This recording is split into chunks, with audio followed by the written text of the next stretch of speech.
Hello, everybody. Hi, everybody. And welcome back to the Weird Science Comics YouTube channel, where I'm going to be going through Future State, Kara Zor-El, Superwoman, #1, written by Marguerite Bennett and art by Marguerite Savage. I like the art in this.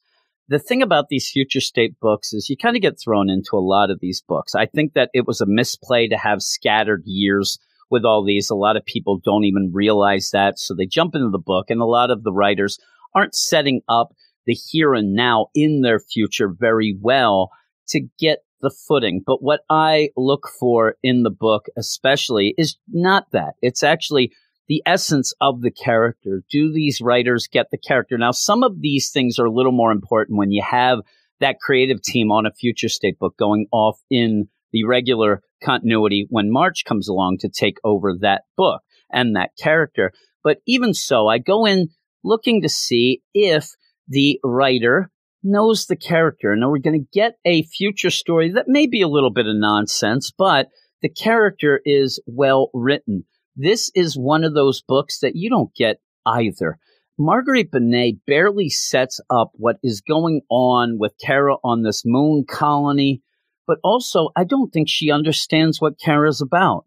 You end up having a rage-filled Kara that has to go to the moon to settle down. Now, that's fine if it is a specific event that happened in the future state. But when you end up having Kara talking to Crypto's grave, it's stuff that she is pissed off about from the get-go, saying that, oh, I came to Earth to mentor Clark or Cal, and he already had parents, and he didn't need me. He had already grown past that, and he got parents, and I didn't. Well, you just left Krypton, where you had a mom and a dad. You were already raised. You already were taught lessons by your parents, Zor and Alora. Plus, you end up later with the Danvers adopting you. There's more parents that you had. Also, Cal ends up helping you out as well, and you are part of Cal's super family deal. John comes along. He ends up, he got Cal to help him. But no, Cal helped you as well. Stop it. And so with Marguerite Bennett, I don't think she even understands the character. The idea that she's saying, and Kara being mad about family and not having it, she has had a ton of things where she has family to go to and learn lessons from. But no, in this, it's Crypto. He's the only one who taught her that she shouldn't be angry. And I think that it's one of those things where Marguerite Bennett's trying to do this surface level thing. People love Crypto, so I'm going to have Crypto be the big thing that taught her. No, you're changing things. This is not a future state thing. This is just a bad Supergirl, Superwoman, Kara thing. So stop. And so with that, I don't know where she's gone. Did she only read the New 52 where Kara was rage-filled, eventually becoming a Red Lantern? I don't know. Did she go with the idea that where we first saw Kara in the future state was the week before this book, where you had the Superman of Metropolis, where it's John putting Metropolis in the bottled city, where Kara was angry at John. Remember, though, if you read that book, she was angry because of brain cells, the villain, influencing her to be angry. It was not her core essence. It was not her. She was being influenced. So stop thinking that Kara is anything rage-filled or anything. Please, by the end of the run of books going into Future State, while I'm not a fan of Brian Michael Bendis, he actually had Kara and did a good job with her in the mix with the super family, becoming kind of the leader at points. And it was well done with Kara. The other stuff was a little wonky, but still, Kara was well done. And so you go to this, it's like a character assassination here. And I don't even understand this moon colony.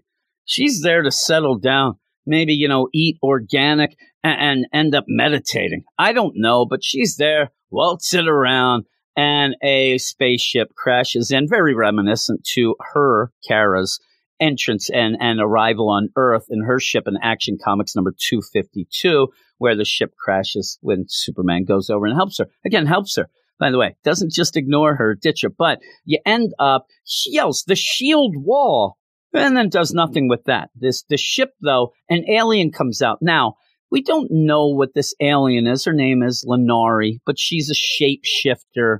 She ends up having this jewel that can steal people's, all these things going on. But Kara, a child, how do you know it's a child?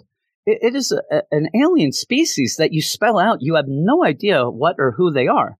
A child? Later, you end up having Kara. Yeah, I knew you were young because you're just growing into your limbs. She's a shapeshifter, Kara. That doesn't pertain to shapeshifters. Please, this is and the form she's in right now as she comes out as a child is not even her true form. As we see her family having a horrific deal going on, they start fighting. And it's one of those, in a comic, you have to fight before you become friends, but you end up seeing this power set. And again, look, shape-shifting. And you end up where Lenari is able to steal the heat vision from Kara by eating it and then using it against Kara, but it's only temporary. It's this wonky thing that really doesn't play out well anyway. And Kara ends up being able to dupe Lenari. Lenari doesn't know that Crypto's old baseball isn't a quantum detonator, so they end up calming down, talking a little. We find out that Lenari is on the run, her family, all these things. She's just passing through. She knows about the moon colony, but didn't know enough to not attack Supergirl, Superwoman when you get there. I'm going to keep calling her Supergirl, unfortunately, but you end up with that. And even with that, Superwoman is only on the title because it's in the future. There's no anything nonsense. So you end up where they're talking. And it is nice because in this, Marguerite Benet says that Kara is pissed off. She didn't get to do her mentoring job. She's probably going to get college credits for it or something, never got it. And so now she's going to mentor Lenari. Oh my God, I'm going to show you how to make eggs and bacon on the moon, even. So they're doing all this. They're sparring, they're training all. And Lenari does say to Kara, oh, by the way, I have this starfall gem, this jewel in my head. It's kind of in my hairdo. My family, whoo-wee, they don't like me having it, and they may come and get it. Well, they will. They will. They'll be there soon. And we see right away that their family, or Lenari's family, is there. Oh, my God, how did that Lenari get that jewel? Her father stole it. He didn't deserve it. And then he gave it to her. This is bull crap. We're going to go get that runaway. We're going to get that jewel. We're going to bring her back. And you get the idea that this jewel, if removed, will kill Lenari. So they don't mind. They don't care. That's how family is. That's how my family is. But we'll go back to Kara and Lenari and learning some lessons. You end up where Lenari, she doesn't want to pick up things and do work. She was a king's child. And Kara says, you better check your privilege here on the moon, because that's not how we do things. Birthrights mean nothing. We got to do the hard work. Let's help people. Let's do things. And so they end up deciding they are going to build a dam. They're going to fix a dam that has gone down here on the moon. And you end up having Lenari. She's frustrated, then this, that. But she ends up using her powers then to fix the dam and build it. And Kara's all excited. You have Lenari. I did it. Problem is, there's not enough people cheering for Lenari in Lenari's mind. She's pissed. Why don't they like me? I did my powers and they're not cheering. Well, you did see some people cheering. Yeah, some people didn't. There's jerks all over the place.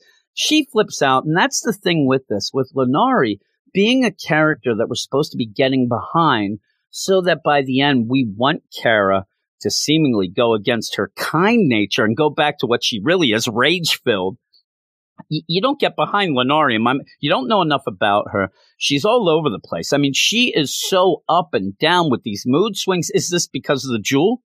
Is it because she already had some sort of mental illness issues? I don't know. It's not spelled out. So without that being spelled out, it's all over the place. And at points, you're just like, why am I caring about this Lenari? Because I'm not. She ends up getting so mad when Kara, come on, Lenari, says no and smacks her, blood everywhere. I mean, blood splatter out the wazoo. And then she's sorry. Then she's mad. Then she's sorry. And that's when the family reunion hits, where you end up having her Aunt Kamara, who shows up like a eel, and then ends up having the other family members look like porpoises on porpoise. And sharks and things, this is their deal. And they grab Lenari. We're going to take you home. You run away. I'm like, I don't want to go anywhere near a family reunion with this family. I mean, they are atrocities. And so with that, what's going to happen? How are we going to save Lenari, who I really don't mind if she just gets taken away? I hardly knew ye, Lenari, because you're so all over the place. You're smacking our character that we bought the book to read. So Kara has to say, I'm sorry, Crypto. All of those lessons that you taught me to try to calm down, I can't use those now. I got to get back to what I really am. The rage-filled monster superwoman, ba-boom, and ends up shooting the heat vision. It's just nonsense. Marguerite Benet should stay away from Kara. She should not write a Supergirl book. And if she does in the future, I'll be very disappointed because this is not Supergirl. It's Superwoman. But again, like I said, if you end up, oh, well, this is the future, whatnot. Well, you're still not getting the essence of the character, and you're going past you're going back to the beginnings and retroactively making Kara pissed off about everything that happened to her when that was not the case. It is nonsense. So with that, I like the art a lot. I think the art fits the story well. There's just not much of a story to fit. And with it's just all over the place. It's like Lenari. And so with that, I'm giving it a 4 out of 10. And that's, again, with me liking the art. I think this is one of my least favorite books that we have had here, starting off the whole future state. I think that this is a misplay from page 1, and not just the future, but the character itself. Marguerite Benet has no clue at all how to write her. But I'd like to know what everybody else thought. If you liked it, if you hated it more than me, or you're right on tune with me, comment below. Also, please subscribe to the channel, like it, look at our notes below where we have links to all sorts of podcasts and websites, DC and Marvel. We have a weekly DC Comics podcast. Then we have 3 podcasts a week on the Marvel side of things. But that'd be cool if you check those out. But that's it for me. Thanks, everybody. And I will talk to you later.